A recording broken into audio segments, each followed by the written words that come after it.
guys. Hey. Hello. Thanks so much for being here. Thanks for having us. We are thrilled to have you. Let's talk a little bit about big picture vision for this season to start. From the beginning, you guys have talked a lot about the kinds of homages, influences, references that helped birth this show. And one thing that's interesting about this final season that I know you've talked about a little bit is that it's almost in conversation with itself and where you guys were at the beginning. So talk a little bit about that in terms of how you thought about bringing the show full circle. Yeah, I don't know. Like at a certain point, yeah, that's kind of where we started out was kind of talking about a style of storytelling that we weren't seeing much anymore, that we grew up loving, and especially we hadn't seen it much on television. It was like, okay, what does this type of storytelling look like in a long format, which was newly kind of a new thing all the way back in 2015 in terms of being able to tell something more movie-like with shorter seasons. It was not that was kind of the beginning of it. So it was like, okay, the landscape is changing. Like, what can we do to take advantage of this? And then over the years, I mean, everything obviously has evolved, but to the point where almost like 10 years later, and the show's kind of, it's very organic, and that's something we've loved about working in TV, because initially we just dreamed of working in movies, was that it is very organic and it evolves. The actors influence it. The show becomes its own thing. And so, yeah, this season, it felt less and less like we're relying on or looking back at the films that inspired us, and it's more, in conversation with the show, and also something that we didn't really realize till we were writing the final episode of how much the season and the shows and the themes of this final season we're talking about, or we were talking about what it felt like to make the show itself, and what our experience was working with these actors and watching them grow up, and especially the final episode, which is obviously not out, is kind of a commentary on what it felt like making the show and saying goodbye. Curious. let that moment settle for a moment. I'm curious what you both can say about how you've evolved as filmmakers. You've directed on this show from the beginning. The scale of the show has gotten so much bigger. The scale of each episode has gotten so much bigger, feeling like real entities unto themselves. Coming into this season, how do you reflect on sort of where you were behind the camera at the very beginning versus how you felt now? Yeah, we were pretty inexperienced on that first season. We had written a few episodes of a TV show that we weren't show running. We had directed one small movie, and then suddenly we were not just show running, but we directed 6 out of those 8 episodes on the first season. And I think so we were really just used to very much collaborating with one another, and not with a large group of people. And so I think part of it was us just becoming more comfortable with doing a deep dive on people and allowing them into our process and sharing our process with other people. So you sort of become this big hive mind. So I would say that was the biggest things. But what we do is, as you said, each season gets bigger and bigger. So we keep throwing sort of new challenges at ourselves. And I think that's part of why we've kept doing this show for 10 years, because it's been exciting and hard every year, but in a fun way. We're learning something new every time we go out and do a new season. I think we should throw to our first clip. We've got a few clips that we're going to talk about. Yeah. You've had some pretty incredible set pieces over the course of this show, but this one I think ranks up there with the very top.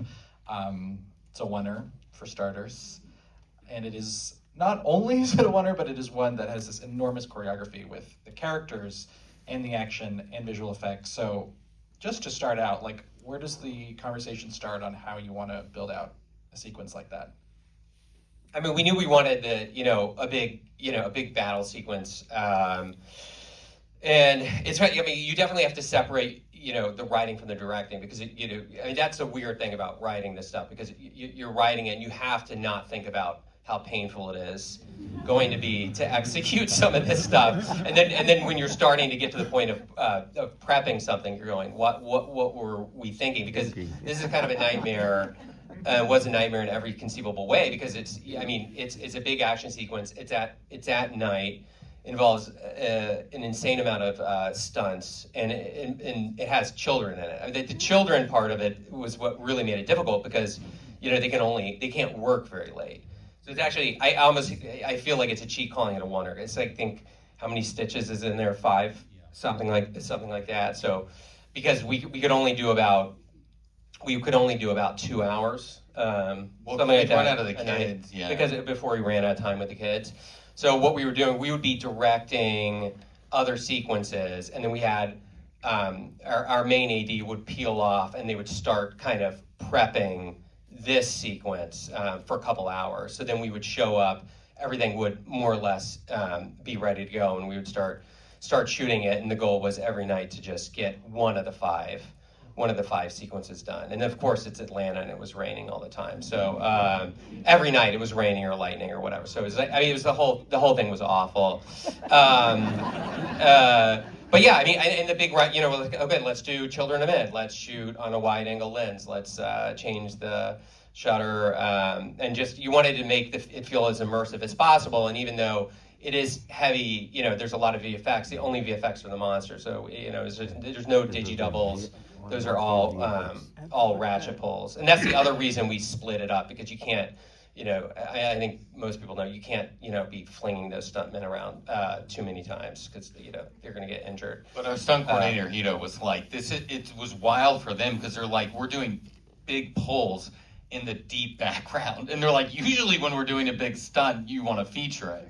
But that was part of the fun of, like, let's just make it the focus the kids, and we're seeing everything from their point of view. So we'll have a big stunt, but it might be 100 feet away, which is not something normally we would do and he would not do. But it all, I think, hopefully contributed to the feeling of being immersed with Mike and the kids. The other thing I will say, it was so. I mean, actually, the kids and Finn in particular, because he had to kind of be a leader. So we let him kind of take control of.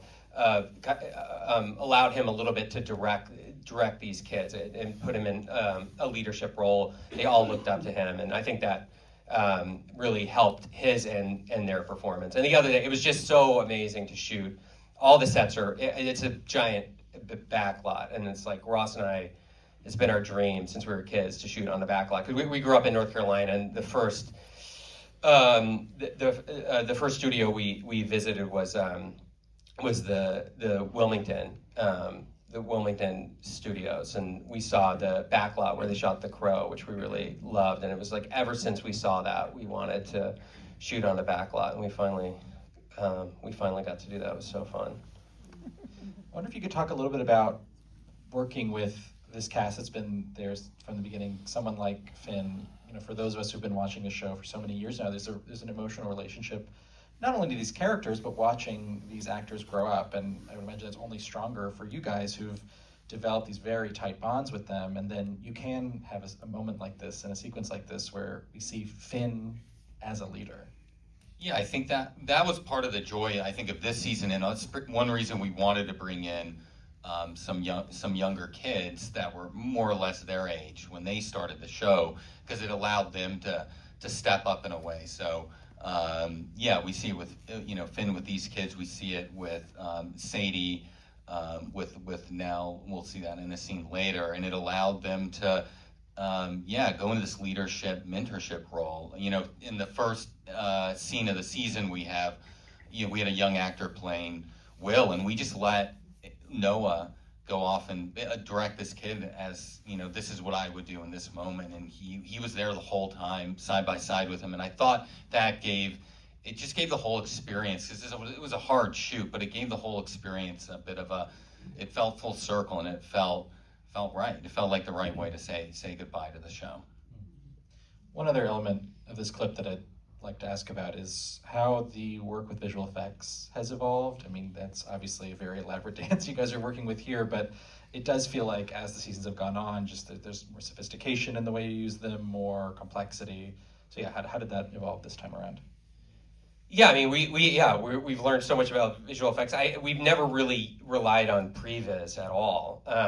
Ross and I, in the past, haven't really enjoyed previs, so we get it, we're like, ugh. And then you know, because it's a television show, and I mean, we have a really luxurious schedule for TV, but it's still, you don't have this kind of prep that you would have on a movie. But this was the first year, because of the complexity of some of these sequences, that we really heavily relied on visual effects, and we were working with this sequence in particular was ILM, and they're absolutely incredible. So, and because you have so many departments, you know, obviously you have the actors, and you have you have stunts and cinematography and the camera. Everybody has to know exactly what's going on at all times. So you know, you started with storyboards and concept art, and then we moved to previs. But at the same time, and there's some, you know, you don't want the actors to feel like puppets. You know, we found that out. Some of them let us know that. So, you know, you have to allow for, you don't want to pin them down so much. So it was a balance between making sure everybody knew what was going on, while at the same time allowing for some freedom. So they don't feel like they're moving from A to B in too strict of a way. So there's a little bit of finding on the day, but also more planning, I think, than we've ever done before. You mentioned Sadie in our next clip, so let's throw to that and talk a little bit about Sadie's thing. Story around, you know, Max's state, you know, where she is in the wider world of Stranger Things. But talk about this moment a little bit, because there are answers in this section of the story, and real character growth, I think, as well. Yeah, I mean, we always knew. I mean, we knew that Max was in Vecna's mind in the season 4, but I think it was in the breaking of season 5 we didn't realize till we were breaking it that she was going to intersect with Holly, and that's when everything sort of really started to click. And I think, but you never know until you put two actors together. We didn't know until we put Joe with Gaten that Steve and Dustin would be great, and then suddenly you just see them together and it just clicks. And I think, again, this is an instance of Sadie is just she's such a pro. I mean, even when she was really, really young, I still remember, would be like, Sadie would be on her mark and we're like, where are the boys? And she's just sitting there just waiting for them to focus. She's always been so disciplined. And so I think putting her with a younger actor really, I think Nell really looked up to her and just really locked in. And, you know, their journey obviously continues in the next volume, and they're just, they're incredible together. I always say, and Nell's amazing, and she reminded me so much of Sadie. So I thought that was great to put them together. And you know, the better the actor is in a scene, it just forces everybody else to sort of to elevate it. I think she learned, you know, so much from Sadie, but she came in as a rock star. My always thing with directing kids is just, you know, cast the right kid, and as much as possible, leave them alone. You know, you don't want to be over directing them. I mean, first of all, they don't. Yeah, I mean, a lot of it, as Ross said, is just making sure they're focusing with girls. That's much less of a problem than with the boys, especially when you get them in groups. So the girls tend to be very much more focused. And then I think you want to treat them just as you do, you know, you're treating the adults. I mean, as much as possible, you don't want to treat them any differently. That you treat them respectfully. I mean, and you try to make it as comfortable as an environment as possible, because it's very stressful, right? I mean, there's cameras everywhere, there's all this sort of pressure. So the more fun kind of and relaxed you make it, I think we found that results in the better performances. Like, and Nell, and I don't know what's wrong with me and Ross, but I don't want to say they lose respect for us quickly, but they just start, like Nell within a day was giving us so much shit. But I thought that was a good sign, right? I was like, okay, she's certainly not frightened of us.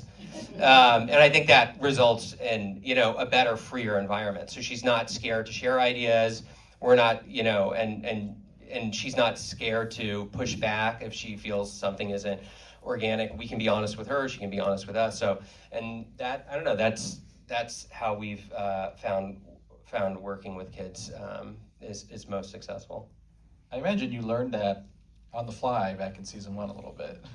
Yeah. We did, yeah. No, we didn't have to do much. They just, when we put the boys together in that basement, there was a sense of play and fun and youthfulness, and it just felt real. And again, I think 90% of that is casting, and the other 10% is just, yeah, like Matt's saying, making sure, because the weird thing about it, right, and I think we'll maybe see Jake in a second, if you haven't been on camera much, Nell has, so it was less of an issue with her, but for some of the younger actors that we've had, part of it is just making them feel comfortable when you've got a techno crane rushing into their face. It's a weird experience, and so sometimes for us it's just doing a bunch of takes, especially in the early days, and just giving them space to just get comfortable with this sort of weird environment that we're in. And then once they're with that, then they can really just be themselves. And then, with Sadie, I think too, you want a good scene partner. Sadie, we've all had actors who, deliver on their close-up and then sort of phone it in when they're off camera. But what's amazing about Sadie is she's always going to give it her all, and she's particularly going to give it her all when she's working with, a younger actress, and that really just helps elevate Nell to get to the place she needs to be. Even continuing with how we were talking about Finn with the last clip, have you found these original cast members stepping into these kinds of new leadership roles, and even maybe changing the way that they are performing on set, say in a scene with Nell where they are in suddenly more of a guiding position? Yeah, I mean, yeah, absolutely. And that's something where Ross and I mean, we've always, that, like I was saying, like we try as much as possible to treat them as adults. And now, as the internet loves to remind us, they are adults. And so you treat them that way, and you put as much, we start handing over sort of some directing responsibilities to them, and I think that makes them, the more they feel like you're trusting them, I think that leads to the more confidence you give them. I think that results in better performances, or at least we've found. And like that's sort of our philosophy across the board, which is or something we've learned, which is to be less prescriptive. I think Ross and I are somewhat, I think most directors are like this, but controlling and a little bit OCD in terms of getting everything. And I think we've become better at being a little bit more flexible and relaxed and allowing others, and this includes department heads and actors, to take on a little bit more responsibility. I found the more you trust them, actually, and the more they feel invested and responsible for what's happening on set, it's a better environment on set because everyone's feeling like they're contributing in a significant way. So it's more fun, but it also results in better work, or at least that's what we found. So it's much more collaborative, I think, than it was back in season 1. Last thing I wanted to ask about with this clip is the setting, and to me it's a great example of just sort of the boundless imagination that you guys get to work with in a show like this. In this cave setting, talking about figuring out what Vecna's Mindscape is going to look like, what is that initial starting point, and then how do you figure out where you're going to shoot it, what you want it to look like? Yeah, I mean, we do. I mean, this is sort of the weirdest. This is sort of our most left field storyline, in that we're dealing with memories. But I think what's been part of the fun of the show is that each season we're able to add new ideas to the mythology, and stuff that we just sort of dipped our toe in the first couple seasons. We're now able to just go all the way in. I think there were so many discussions about Vecna's Mindscape, and I think ultimately what we realized is we just wanted to continue to ground it in the memories. So it can be as simple as something like 1950s high school hallway, and just the juxtaposition of that with this cave is automatically going to create a level of mystery and weirdness that we don't need to push it necessarily further than that. We talked a lot about the Cell, that movie, the Tarzan movie. That one we talked about a lot. There are a few movies and shows that do play around with memories And in that case, it's very specific because you're in the memories of a bad person, of a serial killer. So, we looked at stuff like that in terms of how best to pull off Vecna's mind. And this one in particular, also, we talked about, but this is more to do with like the sort of the entrance to the cave, so not particularly relevant to this clip, but we talked about like Picnic at Hanging Rock and just sort of that sort of sense of, you just want this feeling that something is off. And the other thing we did was, that we really wanted and pushed for was just as much as we could build, And so almost everything is set. Obviously, there's blue screen on the window of the cave, but then we went to New Mexico to shoot, all the plates and everything outside the cave. So we're trying as much as possible to keep it real. So you have these sort of fantastical ideas, but you're doing your best to ground it as much as you can. With that, let's throw to our final question of this scene, and particularly the tone of this scene. So, yeah, what can you share about that?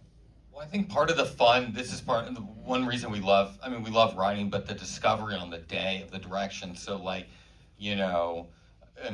TikTok, there's all this stuff of people like doing the ruler and like hitting their friends on the head, like Derek. And I think what's amazing about something like that is that it's on the, in the script, it's just he taps them, right? But then you're there rehearsing the scene, and there's so many kids, they're so spread out. We're like, we don't want him like having to get up and walk over. It's not very cinematic. He can't reach them. He can't reach them. And so I think our AD tutor said, we're looking for something. He brought up a ruler, and we're like, and then we just had Jake do it, and we all started laughing. And it's just a discovery on the day. In the same. Well, I remember though he was doing it. He kept doing it very gently. Jake is the sweetest kid, and he didn't want to hurt anybody. It was like, you're not going to hurt them. I was like, just hit it hard. I kept having to hit them harder. I think kids were fine. I mean, you can tell it's still not very hard. But he was so resistant. And then with AJ too, who's ducking under, again, that's in the script. Ashley does spot him, and then he scurries down the ladder. It wasn't particularly written as a joke. And I think that's the first take that's in there, because we just filmed it, and he like looked like a little gopher and then ducked down, and we all just burst out laughing. And we're like, we can't replicate. I don't know what he did. It was no direction on our part. It was just brilliant acting. He wasn't trying to be funny. Nobody was. That was not supposed to be a funny moment. So we all died. Finn thought it was. We kept playing the playback. We thought it was so funny, and then in post we just pushed it and added a little trumpet. So we had our music editor add a little trumpet, and then we just thought it was so fucking funny. And then you just don't know if anyone else is going to find it funny, but other people thought, like, it's one of those things that everyone thought was funny. But it was like so many of the moments that hit the most, especially the comedic moments we found, are the ones that we're sort of discovering on set, either because of when you're finding something not working and having to look for a solution, like the ruler, or because it's something that an actor does that is either intentional or unintentional. That's really funny, but is itself a discovery. Those are the moments that sort of are the most impactful. More general question, maybe to wrap. This season ends with, this volume ends with a huge reveal with Will. And one of the best things about the show for me, even from the very beginning, is the way that you guys fuse really big spectacle moments with major character reveals, major character developments. And I wonder if you could just talk about this chunk of the season, this opening to the season, along those lines, how you thought about expanding the scale versus starting to give viewers some big answers about these characters. I think it's the thing we try to be very careful about, whether we're successful or not, but with it is that we do want to scale up, and we want to, we want bigger visual effects and bigger set pieces, but we don't want to lose sight of the characters or the emotion. I think that's the most important thing. And so we love these kind of sequences in movies and shows, but sometimes we do find ourselves zoning out because we're not connected to what's happening on an emotional level. Like you can have the most incredible action sequence ever, but if I'm not invested in the people on the ground, then I really just I do fall asleep sometimes. So I think the key for us, and the sweet spot for us, is it is, the action is sort of climaxing at the same time as something in a character arc or something. There's an emotional climax. So I thought, the model for us this year was, I think we were most successful in season 4 with a Dear Billy episode where we had sort of Max's emotional journey climaxing at the same time as, this incredible, sort of peak visual effects spectacle moment. And so that's what we were, trying to do, what we wanted to try to do here, whereas we had Will's emotional journey, which we'd been building from episode 1 through 4, climaxing at the same time as we had this visual effects kind of extravaganza. Yeah, usually with what we've been trying to do this season is when we're not going, oh, that'll be a great set piece or a moment or that'll shock the audience. It's going, we're doing character work first. So you're building to this moment with Will, and then you devise the set piece around that to enhance it. I think that for us, we found that that's the best way for this show, as opposed to going, that's a great set piece and let's try to wedge character, and you do it the other way around. And it's the same in volume 2. All the big set pieces generally are built around, a big character moment or emotional reveal. Matt, Ross, thank you both so much. Thank you. Thanks for Thank you.